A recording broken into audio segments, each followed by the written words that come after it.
In the fall of 1998, an entire village in northern Appalachia ceased to exist. 22 people, men, women, and children, gone without a trace. Their dinners were still warm on the tables. Radios were still playing. The dogs were left unfed. No bodies, no signs of struggle, just silence. Tonight we revisit Hollow Creek, the American village that vanished. If you're drawn to stories of the unsolved, the uncanny, and the unforgettable, subscribe. The rain had been falling for 3 days straight when Sheriff Alan Reeves received the call. It was October 18th, 1998, a Sunday evening in Ashe County, North Carolina. Reeves had just finished his supper when the dispatcher patched through a message from a nearby village called Hollow Creek. A neighbor from outside town had driven in earlier that day looking for a friend. He said the village looked wrong. Empty. Reeves didn't think much of it at first. Power outages were common during storms, and rural folks tended to keep to themselves. But then came the second call. Then the third. By 9 p.m., Reeves and 2 deputies were driving the winding mountain road toward Hollow Creek, their cruiser tires slipping on the wet asphalt. When they arrived, their headlights swept over silent houses, their windows glowing faintly. Front doors stood ajar. Curtains fluttered in the breeze. It wasn't until Reeves stepped into the first home that he understood the scope of what they were seeing. Plates of food sat half-finished on the table. A television hummed softly, playing a Sunday night football game. A coat still dripped rainwater by the door, but no people, not one. By dawn, it was confirmed. Every single one of Hollow Creek's 22 residents had vanished, and nothing would ever be the same again. The investigation began before the sun had burned the mist off the hollows. Sheriff Reeves stood on the main street of Hollow Creek, staring at the pale outlines of mountains beyond. His deputies moved like uncertain shadows between houses, their flashlights cutting through fog. He lit a cigarette with trembling fingers, not because he needed one, but because silence demanded it. He would later recall that morning as the loudest quiet he had ever heard. The houses stood like open mouths, waiting to tell their stories. Reeves chose the McClary residence first. James and Marlene McClary, a couple in their late 40s, lived at the end of Willow Lane with their teenage son. Inside, the scene was almost painfully ordinary. A pot roast cooling on the counter, a half-finished game of cards on the kitchen table. A glass had tipped over, spilling water onto a stack of mail, the ink bleeding. Reeves moved from room to room, beds unmade, clothes laid out for morning. A single lamp still burning in the den. No sign of struggle. The dog, a black and white collie named Jasper, lay in the backyard, whining softly. Starving, but alive. It wasn't until Reeves checked the back porch that something unsettled him. On the railing, lined up with deliberate neatness, were 3 pairs of shoes. Men's boots, women's flats, a boy's sneakers, all placed side by side, soles pointing outward. He called for Deputy Latham. The younger man joined him, flashlight trembling slightly in his grip. "Why'd they leave their shoes?" Latham whispered. Reeves didn't answer. The next house told the same story, then the next. By mid-morning they had entered nearly a dozen homes. In every one the same details repeated. Meals left unfinished, radios playing, shoes set neatly by the doors or porches. In the Winters home, a bowl of cereal had turned soggy in its milk. In the Elder house, a baby's crib stood empty, mobile still turning above it. Reeves gathered his deputies outside the abandoned general store. "No sign of foul play," he said, voice low. "No forced entries. No blood. No. Nothing."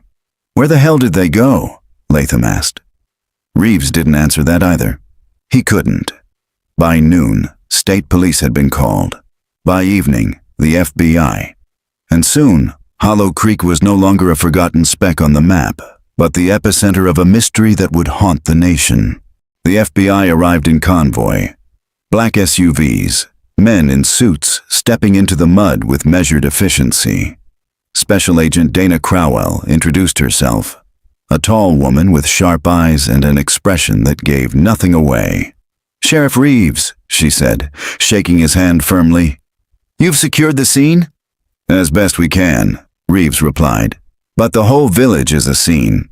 Crowell glanced around at the clustered houses, the fog still clinging to the mountainside.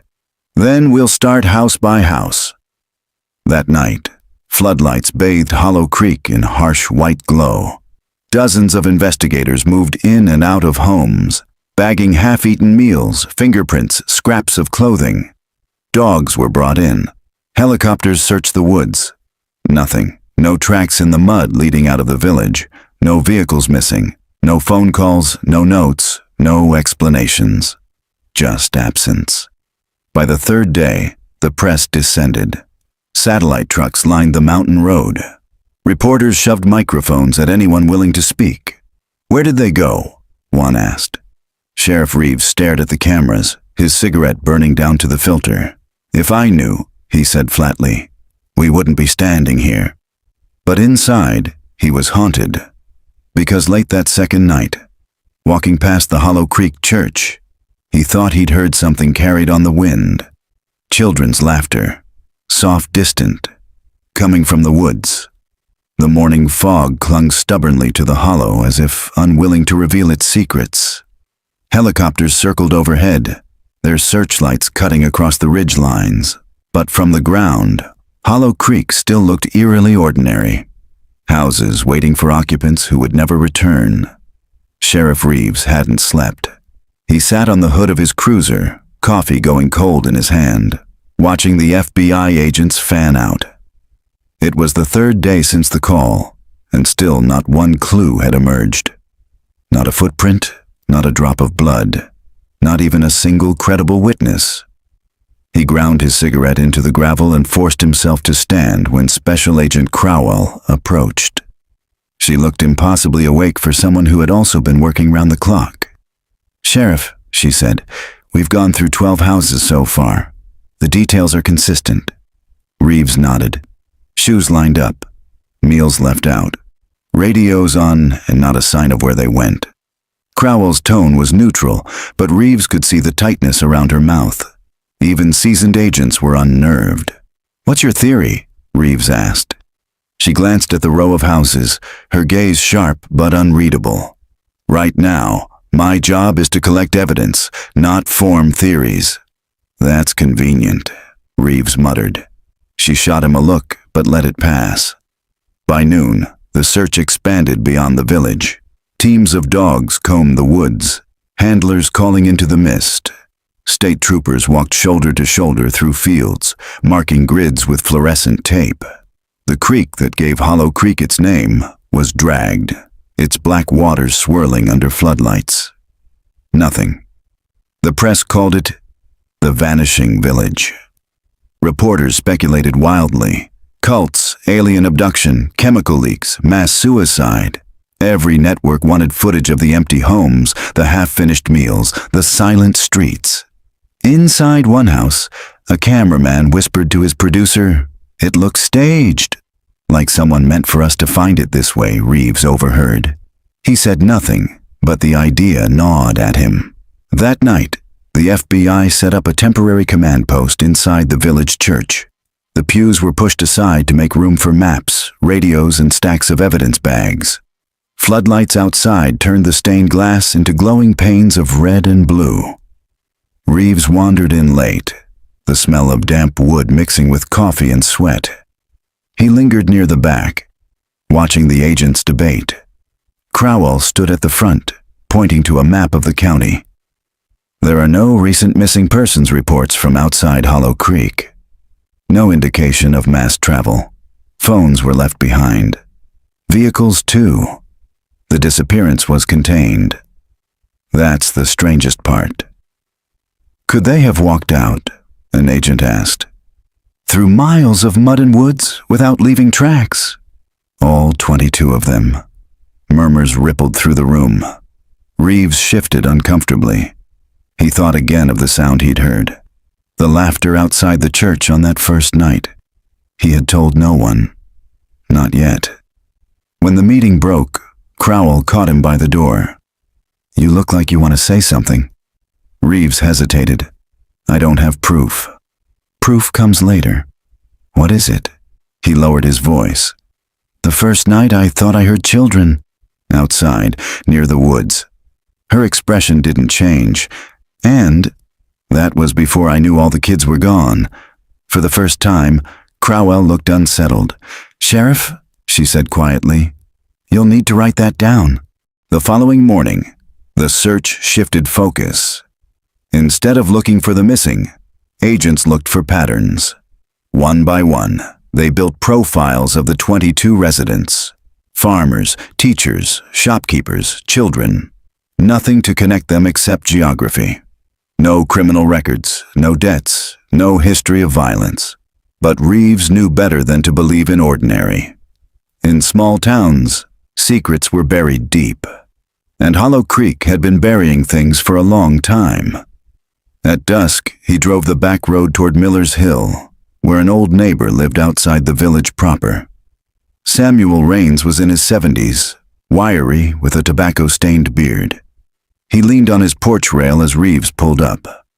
"Sheriff," Raines said, squinting into the fading light. "I was wondering when you'd come." Reeves climbed the steps. "You called in that first night." "Had to," Raines said. "Went down to see my cousin, and the place was empty." "I knew it weren't right." "You seen anything unusual before that? Strange folks coming through, lights at night?"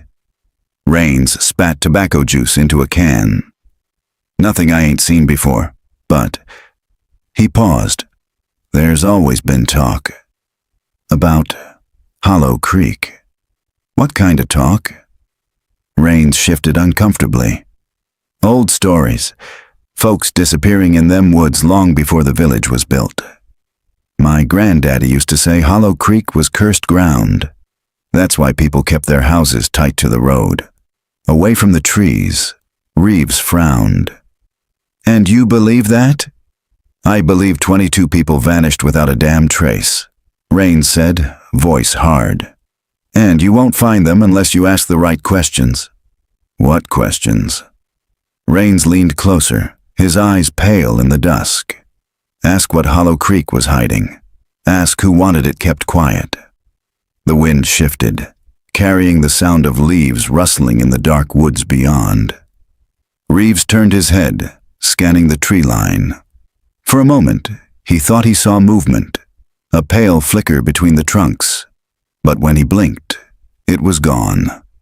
When he looked back, Raines had gone inside, leaving Reeves alone on the porch with the echo of his words. Driving back, Reeves gripped the wheel tight. He had spent his career laughing off talk of curses and ghost stories. But Hollow Creek was testing him in ways he hadn't imagined. Back in town, floodlights burned against the fog. FBI agents moved in and out of houses like restless ghosts. And somewhere in the woods beyond the village, a sound carried faintly on the wind. Children's laughter. Again. Reeves stopped in his tracks. His heart hammered. This time, he wasn't the only one who heard it. 2 deputies near the tape froze, their flashlights trembling. One whispered, "Sheriff, tell me you hear that too." Reeves swallowed hard. He nodded once. The sound faded, swallowed by the trees. For the first time since Hollow Creek vanished, Reeves felt certain of one thing. They weren't just searching for missing people. Something was watching them. The command post buzzed like a hive the next morning. Maps spread across folding tables, red pins marking each home. Photographs of the missing were taped to a corkboard. Faces staring blankly out, their smiles frozen in time. Agent Crowell stood at the center, giving orders. She had that sharp tone Reeves recognized, the voice of someone trying to anchor chaos with structure. "Every item bagged and cataloged by 1800 hours," she said. "I don't care if it's a spoon or a sock. If it's out of place, it gets logged." Agents moved briskly, carrying stacks of evidence bags. A few reporters tried to peek through the church windows before state troopers chased them off. Reeves lingered near the back, rubbing the stiffness from his neck. He had been in law enforcement for 25 years. He had seen drownings, car wrecks, suicides, the messy ends of ordinary lives. But he had never seen a case where nothing made sense. Crowell noticed him and beckoned. "Sheriff, walk with me." They stepped outside. The mist had thinned, revealing the ridges beyond. The houses looked deceptively peaceful in daylight, their windows bright, porches tidy. "We found something in the elder house," Crowell said. Reeves raised an eyebrow. "Go on." She handed him a sealed evidence bag. Inside lay a child's drawing, crayon on yellow paper. It showed a row of stick figures holding hands, standing at the edge of a forest. Above them, in jagged black strokes, loomed a taller figure with no face. The hairs on Reeves's arms prickled. "Which kid drew this?" "Belonged to the elder boy, age 7. His mother kept his schoolwork in a box under the bed. This one was set apart. Different paper, different style. We think it was drawn recently." Reeves studied the faceless figure. The proportions were wrong, too tall, arms too long. "And nobody mentioned this before?" Crowell's expression hardened. It wasn't in the initial household inventory. Somebody put it there, or left it there. Reeves exhaled smoke. "So, either the boy drew something he saw, or someone wanted us to see it." Crowell didn't answer. She didn't have to. By noon, forensic teams had processed most of the homes. They found fingerprints, all belonging to residents. DNA samples, hair, skin flakes, confirmed the families had lived there until the night they disappeared. But nothing foreign. No unknown prints, no outsiders. It was as if Hollow Creek had swallowed itself whole. Deputy Latham joined Reeves on the street, face pale. "Sheriff, you ought to see this." They walked to the Winters home. Inside, an evidence tech pointed to the dining room wall. Beneath the wallpaper, faint markings had been carved into the plaster. Reeves leaned close. Words, scratched with something sharp. "We fed him." Crowell appeared beside him, lips pressed tight. "We'll get it analyzed." Reeves stared at the words until his vision blurred. Fed him. The house was empty, the table still set for dinner. And someone had written a message that sounded like ritual, not accident. "Who the hell is him?" Reeves asked. Nobody answered. That evening, the FBI brought in families of the missing to interview. The small community hall outside town filled with anxious relatives, parents, siblings, cousins. Their voices echoed off the wood-paneled walls, a mix of anger and grief. Reeves sat in on the sessions. One by one, families recounted the last phone calls, the last visits. None described fear, none reported conflict. "They were normal," said one woman, wringing her hands. "James called me about fixing his roof. Nothing unusual. My sister was planning the school fundraiser," said another. "She had lists written out." People don't just walk away from that. Crowell asked careful questions, her tone steady. "Any unusual visitors in town? Outsiders?" Heads shook. No strangers, no travelers. Hollow Creek had been insular. That was part of its identity. Reeves noted the patterns. Everyone agreed on one thing. The villagers had been preparing for an ordinary week. And then, they were gone. After the sessions, Reeves drove back through Hollow Creek alone. Night pressed heavy over the hills. The floodlights had been dimmed, the FBI working skeleton crews. The houses glowed faintly, windows catching moonlight. He parked by the church and sat in silence. His father had always said the mountains held secrets older than people. Reeves used to laugh at that. Tonight, he wasn't laughing. He stepped out, gravel crunching under his boots, and walked toward the woods. The trees loomed black and still. Halfway down the slope, he froze. A figure stood between the trees, tall, motionless, watching. Reeves's breath caught. He reached for his flashlight, snapped it on. The beam hit only branches. No figure.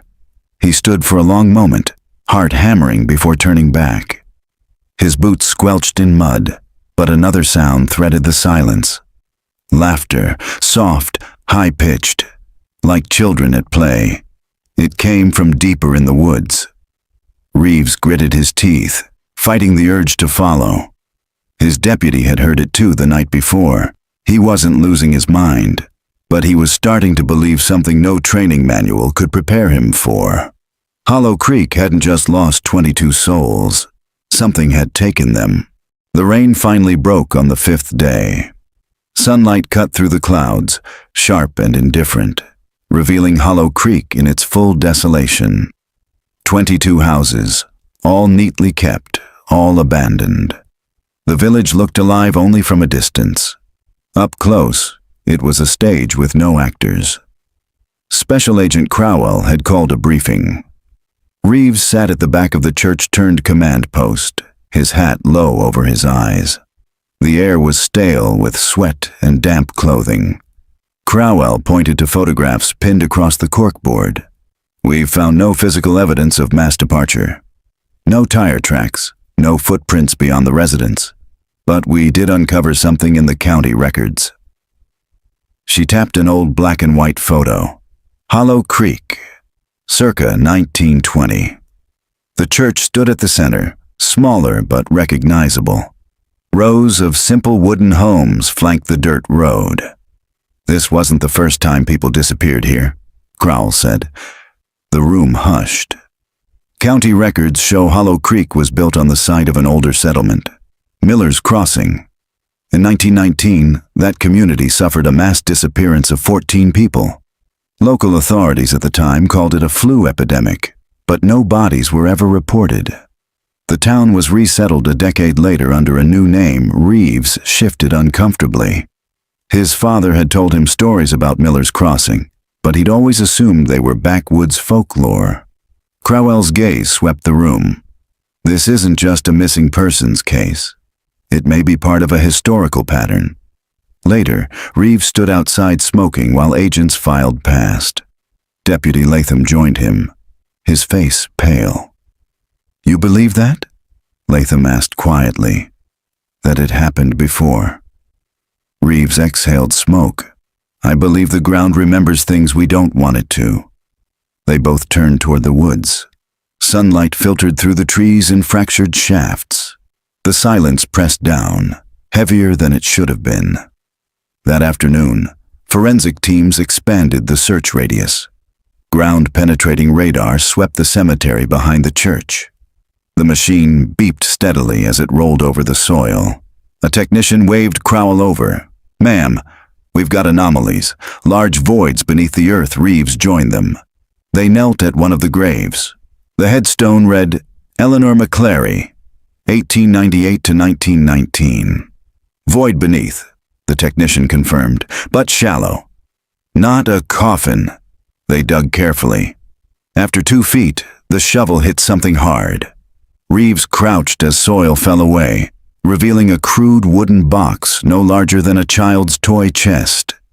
Inside lay a bundle of bones. Small, fragile. Not one skeleton, but many fragments mixed together. Reeves felt his stomach turn. "These aren't from 1919, Crowell said grimly. "Some are recent." The cemetery became a crime scene within the hour. Multiple shallow boxes were unearthed, each containing bones, human, animal, indistinguishable in places. Some showed cut marks, others were charred. One skull, small as a grapefruit, bore deliberate carvings across the crown. Reeves stared at it, his throat dry. He couldn't decipher the symbols, but they felt old. Older than the town itself.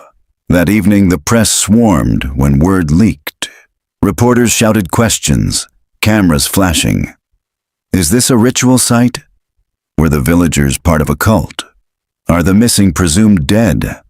Crowell pushed through without comment, but Reeves caught a reporter's words lingering in the air.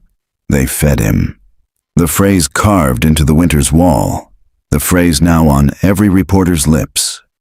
Inside the church, tension simmered. Agents whispered of cults, of sacrifices. Reeves sat with Latham near the back. "You hear it last night?" Latham asked. "Hear what?"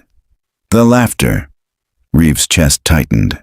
He had hoped the others hadn't noticed. "Yeah."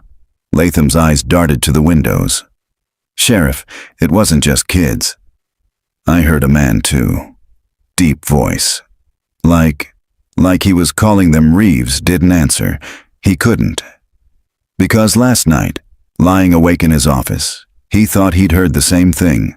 Children laughing, yes, but woven through it a voice, low and commanding, speaking words he couldn't understand.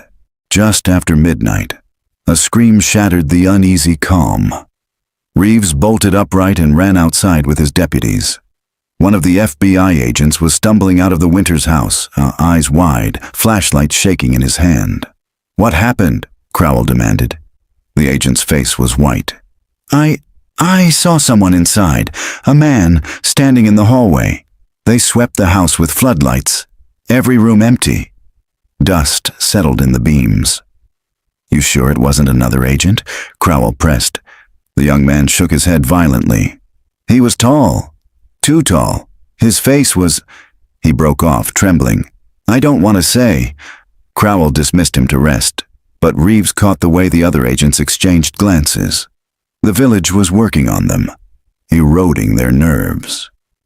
Back inside, Reeves sat alone in the Winters dining room, staring at the words carved beneath the wallpaper. "We fed him." His cigarette ash trembled. What if the villagers hadn't been taken? What if they'd gone willingly? The Hollow Creek courthouse hadn't been used in years. Dust coated the floor like snowdrifts. Shelves sagged under the weight of decaying ledgers and brittle maps. The county clerk had unlocked the doors reluctantly, muttering that nothing useful would be inside. Crowell wasn't convinced. She moved through the dim records room with measured steps, flashlight beam dancing across boxes. Reeves followed, though every part of him wanted to be back outside. "This is where it starts," Crowell said. "Not the graves. Not the houses. Here, in the paper trail." They opened a box marked 1920, Miller's Crossing. Inside, files detailed the disappearance of 14 residents. The handwriting was neat, almost elegant. The ink faded to sepia. Reeves read aloud, "Cause of death, influenza." He snorted. Not a single body was ever recovered. Crowell leaned closer. "Look here." She pointed to a note scrawled at the bottom of a page. "Recommendation. Site unsuitable for habitation due to recurring disturbances." "Disturbances?" Reeves echoed. Crowell pulled another folder. "Reports from surveyors in 1930, when Hollow Creek was established." Pages described complaints of voices in the woods, livestock mutilated, families moving away after hearing children singing at night. And then, in 1936, an entry that froze them both. Complaint filed by Eleanor Barrett. Entire family missing. House abandoned. Neighbors claim they were taken in the night. Reeves whispered the words again. Taken in the night. His hands trembled despite himself. Back in the present, the courthouse clock struck noon, startling him. He realized he'd been standing in the same place for nearly an hour, staring at the pages. Crowell stacked documents methodically. "We need to scan these. This is bigger than a cold case." "This looks generational." Reeves tried to focus, but a noise tugged at him. A faint tapping, rhythmic, from the far wall of the records room. He turned his head slowly. The wall was lined with old cabinets. One drawer, second from the bottom, rattled ever so slightly. Reeves walked toward it, every step heavy. He pulled the drawer open. Empty. But the tapping didn't stop. It came now from behind the cabinet, deeper in the wall. "Sheriff?" Crowell's voice was sharp, pulling him back. The tapping ceased instantly, like it had been listening. Reeves forced a nod. Nothing. Rats. Maybe Crowell eyed him carefully, then went back to her files. Reeves kept his back to the wall for the rest of the search. That night, the command post buzzed with grim energy. Agents scanned the old records, piecing together a timeline of disappearances stretching back a century. Every 20 to 30 years, one of them reported, there's a cluster. Families vanish, livestock vanish, then silence until the next cycle. Crowell drew a line across the whiteboard. We're not just investigating a crime scene, we're looking at a pattern. The disappearances in Hollow Creek are ritualized. A heavy silence filled the room. Reeves lit a cigarette, though he hadn't smoked inside since the FBI arrived. He felt eyes on him, not from the agents, but from the shadows beyond the windows. When he exhaled, the smoke seemed to linger longer than it should, curling into shapes that almost looked like faces. He crushed the cigarette out too quickly, his fingers shaking. Just past midnight, Reeves woke in his office chair, throat dry. The church was silent, but for the ticking of the wall clock. He sat up, uneasy. The air smelled faintly of earth, damp soil, like a graveyard after rain. From the corner of the room came a sound, children whispering. Reeves froze, heart hammering. The whispers grew clearer. A dozen voices overlapping, chanting in a soft, sing-song tone. Feed him, feed him, feed him. Reeves stood abruptly, chair scraping the floor. The whispers stopped. He searched the room, flashlight beam cutting across empty pews, pale walls, the board covered in case files. Nothing. But when he turned back toward his desk, the files had shifted. The top folder lay open, though he hadn't touched it. On the page, in bold black marker that hadn't been there before, was a single phrase: do not resist. Reeves staggered back, breath caught in his throat. He slammed the folder shut, but the words were burned into his mind. By morning, Reeves told no one. Crowell was sharp. She'd see through any excuse. Instead, he walked the perimeter of the village alone, boots crunching on gravel. At the edge of the woods, he stopped. The trees leaned together like conspirators, shadows thick even in daylight. And faintly, almost like the echo of a dream, he thought he heard the laughter again. Reeves whispered to himself, voice hoarse, "What the hell are you feeding?" The forest gave no answer, but he had the distinct, suffocating sense that it was listening. The morning fog rolled off Hollow Creek like a shroud, settling low in the valley. The agents were already in the cemetery when Reeves arrived, their shovels cutting into the damp earth with dull thuds. Crowell stood at the edge of a newly opened grave, her jaw tight. "Another cache," she told him. Reeves leaned over. The pit revealed another crude wooden box. Inside lay bones, human again. This time, arranged carefully in a circle, as though posed. In the center of the circle, wrapped in oilcloth, was a rusted knife. A forensic tech muttered, "That blade's old." Real old Reeves stared at the weapon, a sickness rising in his gut. The handle was carved with symbols, crude spirals and lines. He didn't recognize them, but they seemed familiar in a way that disturbed him. Crowell ordered the evidence bagged, but Reeves's gaze clung to it, unwilling to look away.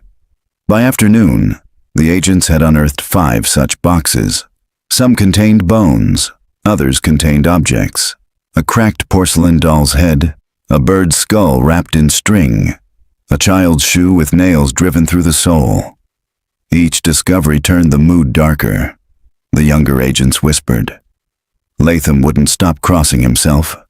Reeves tried to stay steady, but every item felt like a message, a warning left behind by people who knew what was coming. When he closed his eyes, he could almost hear them whispering beneath the soil. That night, Reeves didn't sleep. He sat in his office with the knife from the morning sealed in an evidence bag on the desk.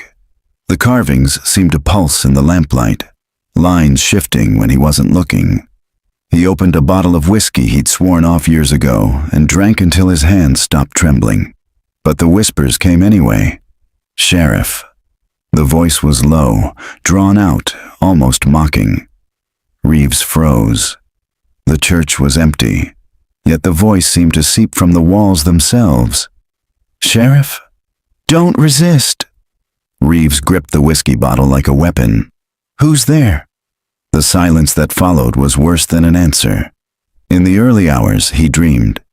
He stood in the village square, the houses alive with light. Shadows moved inside, men, women, children. Laughter drifted on the air. Then, one by one, the lights snuffed out. The doors opened. The villagers walked silently into the street, all 22 of them. Their eyes glowed faintly, pale as milk. At the front was a man Reeves recognized instantly. Thomas Winters, the carpenter. Winters raised a finger and pointed at Reeves. The voices of the villagers rose together, chanting in perfect unison, "Feed him! Feed him! Feed him!" Reeves tried to run, but his legs locked. The chant grew louder until it shook the ground. The villagers advanced, and behind them, something larger moved. A shape in the darkness, towering with too many limbs. Reeves woke screaming, the sound echoing off the church rafters. He stumbled outside into the night air, chest heaving. The stars glared down, sharp and merciless. Latham found him crouched on the steps, drenched in sweat. "Sheriff?" Reeves wiped his face quickly, trying to disguise his terror. "Bad dream." Latham studied him. "You look like hell. You're hearing it too, aren't you?" Reeves didn't answer. "Voices in the night," Latham whispered. "Kids laughing. Men calling. I hear it every time I close my eyes." Reeves lit a cigarette with shaking hands. "Keep that to yourself, deputy. Last thing we need is panic." But inside, he knew panic was already spreading. Through the agents, through the town, through his own mind. At dawn, Crowell convened another briefing. Reeves forced himself upright, though his skull pounded. Crowell's voice was clipped, businesslike, but her eyes betrayed unease. "The artifacts and bones point to a ritual pattern. This isn't random disposal. It's deliberate, symbolic. The question is, were the villagers performing the rituals or victims of them?" She laid a photo on the table. The rusted knife. "This symbol repeats on every artifact," she continued, tracing the spiral with her pen. "It matches a carving found in a 1919 ledger from Miller's Crossing. We're bringing in an anthropologist to analyze it, but I suspect we're looking at continuity. Something practiced here for a very long time." Reeves stared at the photo. In the spiral, he thought he saw movement, like it was drawing him inward, down into something bottomless. He blinked hard. The symbol was still, but he couldn't shake the sense it was watching him back. The tree line loomed at the village's edge, a wall of cedar and oak tangled with undergrowth. Morning light barely penetrated the canopy. Crowell had ordered a full sweep. Dozens of agents and deputies formed a line, stepping into the woods like soldiers crossing a battlefield. Reeves walked near the center, shotgun slung across his chest, though he wasn't sure a weapon would help against what he felt here. The air inside was cooler, stiller. Every snap of a twig echoed too loud. They moved slowly, scanning the ground, flagging anomalies. Within an hour, they found their first one, a ring of stones blackened by old fire, half buried beneath leaves. In the ashes, a jawbone lay brittle and white. "Animal?" one agent asked hopefully. Reeves crouched, brushed soil away. The teeth were too flat, too human. They marked it and moved on. The deeper they went, the stranger the signs became. One clearing held a dozen wooden poles driven into the ground, each carved with spirals and lines like those on the knife. Time had weathered them, but the grooves were unmistakable. Another site revealed a pit. Inside lay bones, countless bones, layered like sediment. Some fresh, some crumbling. The smell of rot clung to the soil even after decades. The anthropologist, Dr. Leary, flown in from Dallas, examined the markings with reverence, as though afraid to touch them. "These are not random," she said softly. "This is ritual space. pre-Christian in style, though distorted. I've seen similar sites in rural Europe, fertility cults, blood cults, but this is American. A syncretic thing. Something that grew out of isolation. Reeves felt the woods close tighter around him. He thought of the villagers' empty houses, their neatly set tables. They hadn't vanished at random. They'd prepared. Near dusk, as the search line spread thin, Reeves heard it again. Laughter, high, childish. It drifted through the trees, carried on no wind. "Hold!" Reeves barked. His deputies froze. He tilted his head, listening. The laughter swirled, impossible to place. Then came a voice, low, rough, almost a growl. Words he couldn't understand, syllables curling unnaturally in his ears. Reeves raised his shotgun. "Show yourself." The forest answered with silence. When they regrouped at the edge of the woods, Reeves said nothing, but his hands wouldn't stop shaking. That night, back in the church, Crowell reviewed the finds. "We're dealing with an organized belief system," she said. "One that demanded sacrifice." She pinned photos to the corkboard. The fire pits, the poles, the pit of bones. Whatever happened to those 22 villagers, it wasn't random. They were part of this. Willing or not, Reeves sat at the back, staring at the photos. His mind replayed the laughter, the guttural voice, and as he looked at the picture of the carved poles, he realized something chilling. The spirals weren't random designs. They matched perfectly with the way the villagers' homes had been arranged around the church, a pattern, an echo. Hollow Creek itself was a ritual circle. Later, Reeves stood alone outside. The night pressed close, stars veiled by cloud. He lit a cigarette, but the flame barely held. From the woods, faint but clear, came the laughter again. Children, countless children, giggling in the dark. Reeves whispered hoarsely, "God help us." The laughter answered, bright and cruel, as if God had no say here at all. The discovery came from an overlooked place, the attic of the McClary house. Agents had combed it weeks earlier, finding only dust and old trunks. But this time, one deputy pried up a loose board near the chimney. Inside the gap lay a wrapped bundle, a cloth pouch sealed with wax. Crowell brought it straight to the church. Reeves was there when she unwrapped it, laying the contents on the table under a bare bulb. A leather-bound journal, its cover cracked and soft. The first page bore a name in faded ink. Clara McClary, 1956. Reeves's breath caught. He knew the McClary family by name. They'd been among the vanished. Crowell opened to the first entry. The handwriting was delicate but steady. April 2nd, 1956. "The nights are long here, but I love the quiet. Thomas says we are lucky to live apart from the world. I believe him. And yet sometimes, when the wind passes through the trees, it feels like voices travel with it." The entries began simply. Descriptions of gardening, Sunday meals, neighbors visiting. Life in Hollow Creek had been ordinary, but slowly, a shift crept in.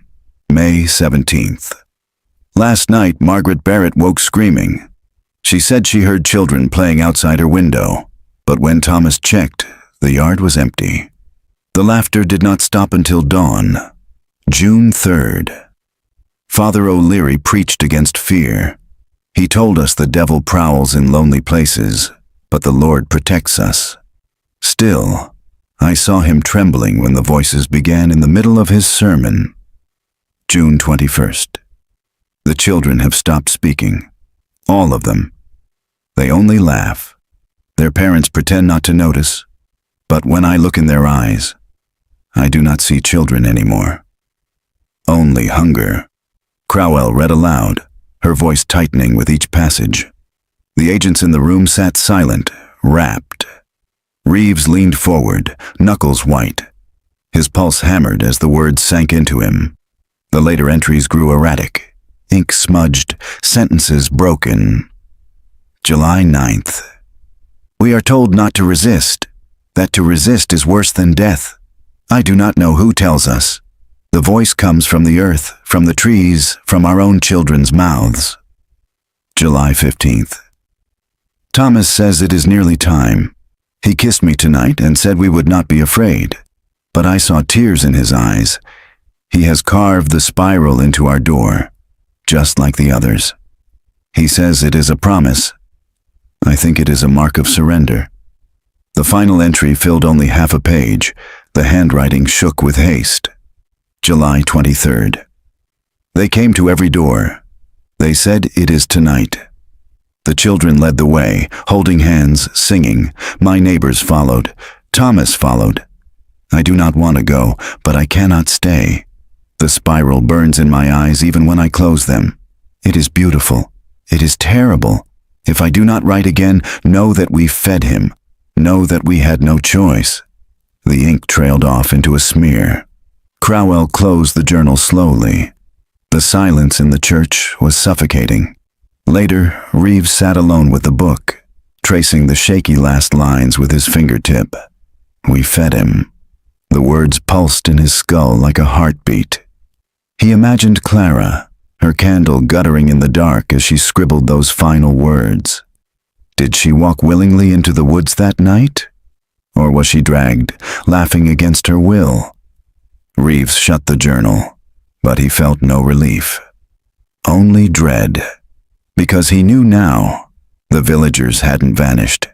They had given themselves, and whatever had taken them was still waiting. The storm broke at dawn. Rain hammered the village, turning paths into rivers of mud. Reeves had just finished his second cup of bitter coffee when a shout came from the cemetery. An agent sprinted into the church, boots dripping. "Sheriff! Agent Crowell! You need to see this." They followed him out into the downpour. The graveyard looked like a battlefield, soil torn, pits yawning open where forensic crews had dug. One of the pits had collapsed in the night, revealing a hollow beneath. Crowell peered into the darkness. "A void," she murmured. The ground-penetrating radar hadn't picked it up. Whatever was down there had been waiting, hidden beneath their feet all along. They rigged floodlights and descended a ladder into the opening. The chamber was larger than Reeves expected, 30 feet across with walls of packed clay. Symbols were carved into the earth itself, spirals upon spirals, interlocking in maddening patterns. At the center stood a stone altar. The surface was blackened with soot and stained dark. Reeves didn't want to guess what had been spilled there. Around the altar, arranged with ritual precision, lay bones. Not scattered, not random, posed. Some were adult, others child-sized. Crowell's face was set, but Reeves saw her hand tighten on the railing. "This isn't just a burial," she said softly. "This is worship." Dr. Leary, the anthropologist, moved reverently around the chamber, her gloved hands tracing the spirals. "These markings," she whispered, "they're older than the village. Older than Miller's Crossing. I've seen similar designs in petroglyphs thousands of years old. Whoever settled here, they tapped into something ancient. Or it tapped into them." Reeves felt sweat on his back despite the chill air. The spiral carved into the wall behind the altar drew his eyes. It seemed to move, to pull him inward. He blinked hard. It was just dirt, just a carving. And yet his breath came shallow, as though something vast and unseen pressed close. They collected samples, photographed every surface. But the deeper the team worked, the heavier the air became. Agents muttered of headaches, of nausea. One vomited in the corner. Reeves stood guard at the ladder, fighting the urge to climb out and never return. That was when the generator cut out. The floodlights died, plunging the chamber into blackness. For a heartbeat there was silence. Then, faint but unmistakable, came the sound of children laughing. High, gleeful, echoing in the dark. Reeves fumbled for his flashlight, beams slicing across the chamber. The others did the same, white cones of light swinging wildly. The altar was empty. The walls were still, but the laughter had come from inside the chamber, Crowell barked, "Everyone out!" Now they scrambled up the ladder, mud slick beneath their boots. Reeves was the last, his flashlight trembling in his hand. As he climbed, he thought he saw movement at the bottom. A pale figure, child-sized, watching him with eyes that glowed faintly in the dark. He blinked, and it was gone. Above ground, agents breathed raggedly in the rain. The generator sputtered back to life, lights flaring again. Crowell's face was pale but composed. "Seal it. No one goes back down until we know what we're dealing with." Reeves said nothing. His gaze stayed fixed on the pit, water rushing into the void. He had seen something down there. He was sure of it. And it had seen him too. That night, Reeves couldn't shake the sound of the laughter. It followed him into his office, into his dreams. When he finally drifted into uneasy sleep, he dreamed of the chamber again. The spirals pulsed, glowing faintly. And in the center, on the altar, lay the blue leather journal. Its pages fluttered in a wind that wasn't there. The final words burned across the open page. "We fed him." Reeves woke with a start, throat raw from screaming. Rain hammered the church roof, drowning the village in white noise. Inside, the command post was unraveling. 2 agents shouted across the room, their voices sharp, cracking with exhaustion. "You didn't log that evidence bag."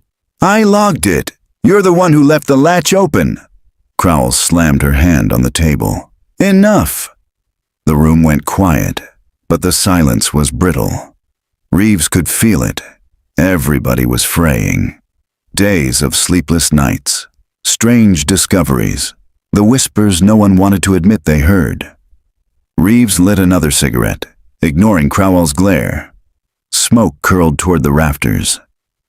"You all feel it, don't you?" he said finally. His voice was rough, low. "This place doesn't want us here."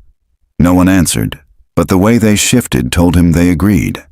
Deputy Latham was the first to break openly. Reeves found him outside near the cemetery, pacing in the rain. "They're still here," Latham muttered, eyes darting to the woods. "The villagers. I seen them, Sheriff. Last night." Walking between the trees, Reeves grabbed his shoulder. "You saw shadows." "Nothing more." Latham shook his head violently. "No, faces. I knew some of them. Mrs. Elder, young Jacob Winters. They were smiling like they knew something I didn't." His voice cracked. "They're not gone. They're waiting."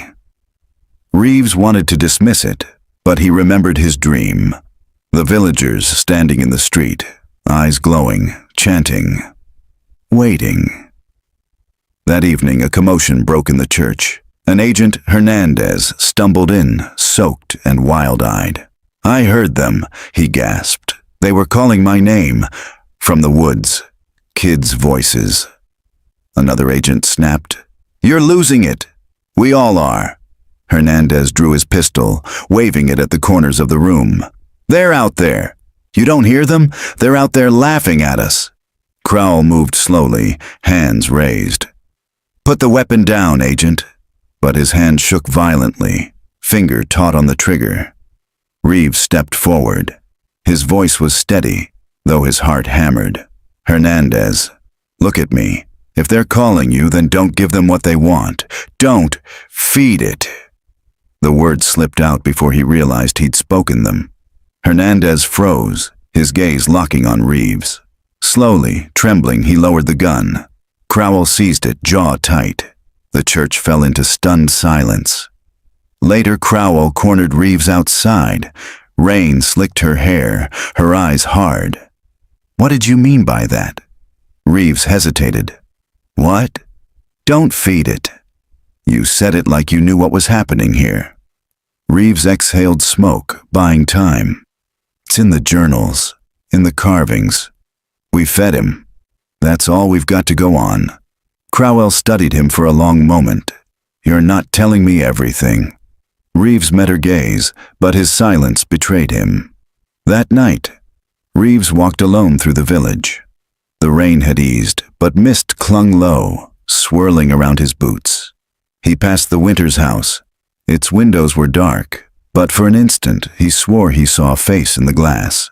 A child, pale and smiling. When he blinked, it was gone.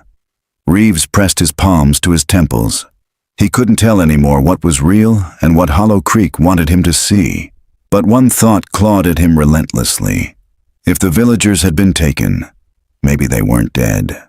Maybe they were still here, watching. The storm passed, leaving Hollow Creek sodden and gray. Mud clung to boots, water dripped from eaves, and mist rose off the cemetery like smoke. Crowell ordered a final sweep of the woods. Too many days had passed with nothing but whispers and bones. They needed proof, something concrete. The line of agents advanced between the trees. Reeves trudged near the center, shotgun heavy in his hands. His head ached from lack of sleep, but adrenaline kept him upright. After an hour, a call came from the flank. "We've got something." They converged on a shallow ravine. At the base, hidden beneath ferns, lay the ruins of a shack. The roof sagged, walls leaning, but inside were signs of habitation, blankets laid out, jars of canned food, a rusted lantern still blackened with soot. One agent lifted a tin can. The expiration date read 1999. Crowell frowned. "This is recent." Reeves knelt, running his hand across the blankets. The fabric was damp, but not decayed. Someone had been here. Not decades ago. Days. Then he saw it, pressed into the mud near the doorway, clear as a photograph. A barefoot print. Small, a child's. Still sharp, edges unsoftened by rain. Reeves' breath caught. "They're alive!" The team pressed deeper, following the ravine. They found more signs, a rope swing hanging from a branch, frayed from use, a circle of stones with ashes still warm, and then carved into a tree, a spiral. Fresh, the bark still bleeding sap. Reeves touched it with trembling fingers. "They're leading us," he whispered. Crowell's face was pale, or luring us. By dusk, the woods grew darker, oppressive. The searchline frayed as agents stumbled over roots, nerves snapping taut. That was when the laughter began again. This time, it wasn't distant. It surrounded them, weaving through the trees, high, bright, unmistakably children. Flashlights swung wildly. Agents called out, some with fear, some with fury. Reeves stood frozen. The sound pulled at him, tugging something deep in his chest. He remembered the dream. The villagers walking hand in hand, children leading the way. "Sheriff," Latham hissed. "Do you see that?" Reeves turned. Between the trees, pale figures moved. Dozens. Men, women, children, their faces faint in the mist. They walked slowly, deliberately, as if in procession. Reeves' heart hammered. "It's them!" Crowell barked. "Hold your positions!" Nobody fires, but the figures kept moving, silent now, their eyes glowing faintly in the dark. The agent's line broke. Some shouted, others fled. Flashlights bobbed, beams scattering like fireflies. Reeves stood rooted, watching the procession vanish deeper into the woods. Without thinking, he stepped forward. "Sheriff!" Crowell snapped. But Reeves couldn't stop. Every part of him screamed to follow. The villagers were alive. He could feel it. Somewhere beyond the trees, they were waiting for him. That night, back at the church, the team was in shambles. 2 agents hadn't returned. Radios buzzed with static. Crowell slammed her fist on the table. "We end this tomorrow. We go back in force. If the villagers are alive, we bring them out. If not..." She trailed off. No one asked what she meant. Reeves sat in silence, clothes damp, eyes distant. He still heard the laughter in his ears, still saw the procession. They hadn't looked like victims. They had looked like believers. And Reeves feared what they were believing in. They entered the woods at dawn.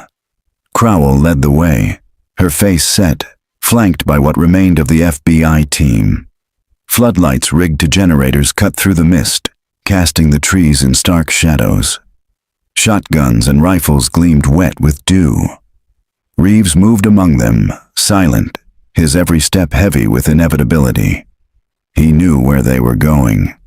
The villagers had shown him in dreams, in whispers, in glimpses at the edge of the dark. Toward the chamber, toward the heart. The path wound deeper than before, through gullies and over ridges where the mist clung thickest. The further they went, the quieter the forest became, until even the birds refused to sing. And then, faint at first, came the laughter. Children, dozens of them, sweet, bright, unnatural. The agents froze, weapons trembling. "Stay together," Crowell barked, but her voice was thin against the rising chorus. Figures appeared between the trees, pale, indistinct at first, then sharper. Men, women, children, the 22nd of Hollow Creek. They moved in single file, barefoot, eyes glowing faintly, their mouths curved into smiles too wide, too knowing. Reeves whispered, "It's them." The villagers stopped. As one, they raised their hands and pointed toward the ridge. At its crest, hidden in shadow, loomed the entrance to the chamber. The procession turned and walked slowly toward it, vanishing into the earth. Crowell lifted her hand. "Follow." The team moved as a unit, weapons raised. Reeves climbed with them, mud slick beneath his boots, heart pounding like a drum. At the entrance, torches burned, fresh, though no one had lit them. Their flames threw spirals of light across the walls. The laughter had stopped. Inside, the chamber glowed with fire. The spirals carved into the clay walls pulsed as though alive, their lines shifting in the flicker. And at the center, upon the altar, the villagers stood in a circle. Their faces were serene. Clara McClary, the woman who had written the journal, stepped forward. Her eyes shone white. "You should not have come," she said, though her lips did not move. The voice filled the chamber, echoing from every wall. Crowell raised her weapon. "Where are the others? What have you done with them?" Clara smiled. "We fed him, and we were remade." The chamber shook. The earth groaned. From the shadows behind the altar, something vast stirred. A shape unfolded, too large for the space, limbs bending wrong, body half seen. Its presence pressed against their minds like a weight, forcing them to their knees. Reeves fought to breathe. His vision swam. The villagers began to chant, "Feed him! Feed him! Feed him!" One agent broke, screaming, firing wildly into the dark. The bullets vanished without sound. Another dropped his weapon and wept, clawing at his own eyes. Crowell shouted orders, but her voice drowned in the chant. Reeves staggered forward, his eyes locked on Clara's. "Why?" he gasped. "Why surrender?" Her smile widened. "Because resistance is worse. Because hunger is endless. Because he was here long before us, and he will be here long after you." The spirals burned on the walls. The chamber filled with heat, with sound, with laughter that was no longer human. Reeves clutched his head, screaming. And then, silence. When Reeves opened his eyes, he was standing alone in the chamber. The villagers were gone. The agents were gone. The altar stood bare. Only the spirals remained, carved deep, pulsing faintly in the dark. Reeves stumbled outside. The forest was quiet, mist curling between the trees. No footprints behind him. No sound of pursuit. Hollow Creek lay silent, as though nothing had ever happened. Reeves fell to his knees, his screams swallowed by the hills. 20 years later, a camera crew returned to Hollow Creek. The houses were collapsed shells now, overgrown with ivy and brambles. Wind pushed through broken windows. Rusted mailboxes leaned at the ends of driveways. Names faded into illegibility. The crew's producer, a woman named Hallie Voss, crouched to brush dust from a milestone marker on the road's edge. The letters were almost erased, but still visible. Hollow Creek, established. 1883. She spoke softly into her microphone. This is all that remains of the village where, in 1984, 22 people vanished without a trace. Law enforcement recovered journals, bones, and strange carvings in the nearby woods, but the official investigation was closed in 2001. The final report declared Hollow Creek abandoned by choice. Her cameraman whispered, "And Reeves?" She nodded. Detective Michael Reeves was last seen in 2001, entering the forest with federal agents. He never came back. No bodies were ever recovered. Only his notebook surfaced a year later, found in a hollow tree. The last line read, "They are still here." The footage cut to local interviews.